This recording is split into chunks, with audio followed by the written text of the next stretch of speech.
وہ سرور کشور رسالت جو عرش پر جلوہ گر ہوئے تھے، نئے نویلے طرب کے ساماں عرب کے مہمان کے لیے تھے۔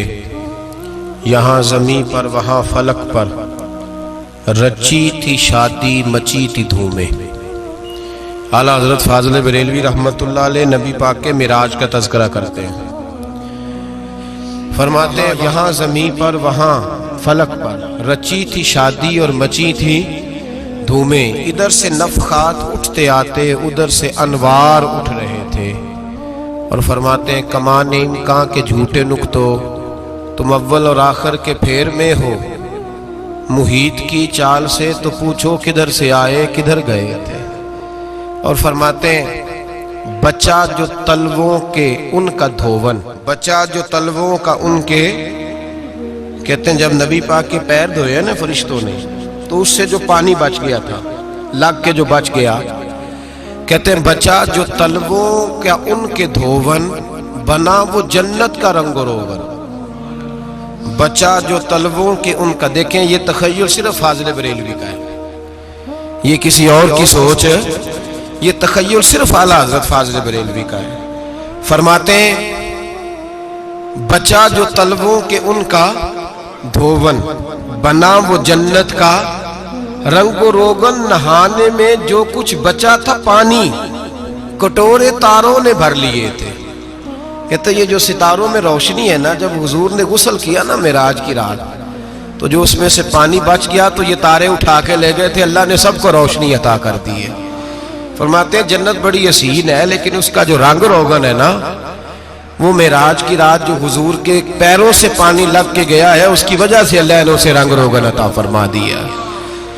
وہ سرور کشور رسالت جو عرش پر جلوہ گر ہوئے تھے، نئے نویلے طرب کے ساماں عرب کے مہمان کے لیے تھے۔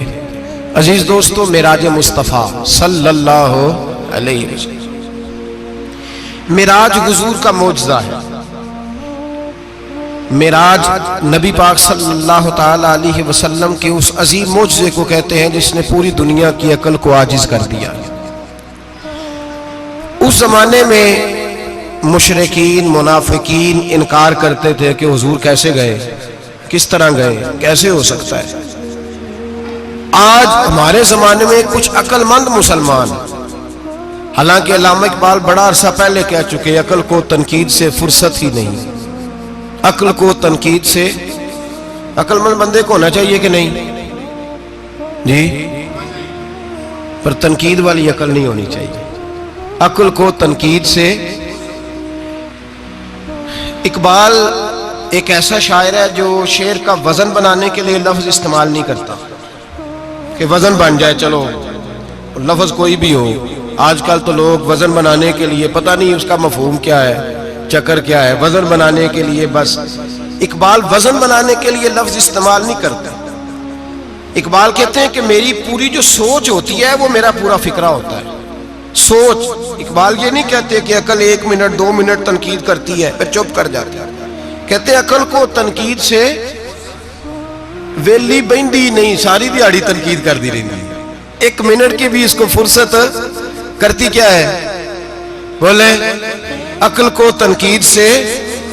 تو پھر ہم کیا کریں، تو کہنے لگے تو عشق پر ایمان کی بنیاد رکھ، عشق پر ایمان کی، ورنہ تو مسلمان کیسے ہو سکے گا، عقل تو تجھے بڑی بڑی جگہوں پہ ٹھہرائے گی، دیکھو نا یہ کیسے ہو سکتا ہے، وہ کیسے ہو سکتا ہے۔ نبی کریم علیہ السلام کا جو معجزہ معراج ہے نا، وہاں بھی لوگ اڑ گئے تھے میرے بھائی، اور آج تک لوگ اڑے ہوئے۔ ایک بندے درجنوں کتابیں لکھتے ہیں، لوگ کہتے ہیں جی نبی پاک خواب میں گئے تھے۔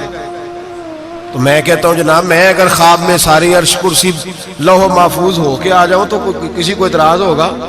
وہ کہے گا جناب خیالی پلاؤ پکائیے تے کیوں کدی بھی گھٹ نہ پائیے، اس میں کون سا خرچہ آنا ہے۔ تو نیند میں تو بندے کو اگر بننا بھی ہو تو کسی بڑے ملک کا صدر بننا چاہیے، کوئی بندہ اس پہ اعتراض کر سکتا؟ خوابوں پہ کبھی اعتراض؟ یہ جو سارے کافر بکھر گئے آئے نبی پاک کی بارگاہ میں، اور یہ جو اتنا زیادہ شور ہوا اور قرآن پاک کی آیتیں اتری، اس کا مطلب ہے خواب کی بات ہوتی تو کسی کو کوئی اعتراض حضور نے فرمایا میں گیا ہوں، جسم کے ساتھ گیا ہوں، سبحان الذی اسرا بعبدہ، اور اللہ فرماتے ہیں نبی پاک کو میں لے کے گیا ہوں، نبی پاک کو میں، جو دعوی رب کریم کا ہے۔ سید عالم علیہ السلام فرماتے ہیں میں تو سو رہا تھا، میں آرام سے، اور اپنے گھر نہیں، ام ہانی بہن کے گھر سو رہا تھا، حضرت علی کی سگی بہن۔ حضور فرماتے ہیں میں سویا ہوا، کوئی آنے والا آیا۔ کتنے فرشتے تھے؟ محدثین نے لکھا 3 اولی العزم فرشتے تھے، اور ان کے ساتھ 70 ہزار فرشتے، حضرت جبریل اور ان کے ساتھ 70 ہزار فرشتے، حضرت میکائیل اور ان کے ساتھ 70 ہزار فرشتے، حضرت جناب سیدنا اسرافیل اور ان کے ساتھ 70 ہزار، اتنے فرشتے۔ اور قرآن مجید میں اللہ فرماتے ہیں دعویٰ میرے رسول کا نہیں، سبحان الذی اسرا بعبدہ، پاک ہے وہ ذات جس نے اپنے بندہ خاص کو سیر کرائی۔ کتنی کرائی؟ لیلاً، رات کے مختصر حصے میں، من المسجد الحرام الی المسجد الاقصی، مسجد حرام سے لے کر مسجد اقصی تک۔ کون سی مسجد اقصی؟ الذی بارکنا حولہ، جس کے ارد گرد ہم نے برکتیں رکھی ہیں، جس مسجد کے ارد گرد ہم نے برکتیں رکھی ہیں۔ مسجد کے اندر برکت ہوتی ہے کہ ارد گرد ہوتی ہے؟ آپ باہر جوتے لے کے پھرتے ہیں، اندر آتے ہیں تو جوتے اتار کے، باہر بندہ پاک نہ پاک پھرتا ہے، مسجد آتا ہے تو پاک ہو کے۔ اللہ فرماتے ہیں ہم نے مسجد اقصی کے کہاں برکتیں رکھی ہیں جی؟ الذی بارکنا حولہ، ہم نے مسجد کے ارد گرد کیا تھا؟ امام راضی، علامہ محمود آلوسی، علامہ اسماعیل حقی، تمام مفسرین، اور وہ مفسرین جو تمام مکاتب فکر کے ہاں متفقہ ہیں۔ امام فخر الدین رازی فرماتے ہیں مسجد اقصی کے ارد گرد درجنوں نبیوں کی قبریں ہیں، جن کو اللہ برکت والی فرما رہا ہے، جن کو اللہ نبیوں کے جسموں کو برکت والا فرما رہا ہے، ورنہ برکت تو مسجد کے۔